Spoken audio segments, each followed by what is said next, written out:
Here's a 2001 GMC Sonoma. This is just like a Chevrolet S10. It was brought in today with manual door locks. We converted them to power door locks. We use the Viper alarm with keyless entry, remote start. Hit lock, locks the doors. Unlock. Close up the door. Open it up.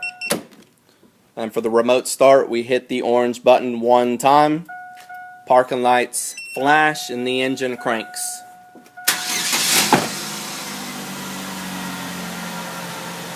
Viper alarm with remote start.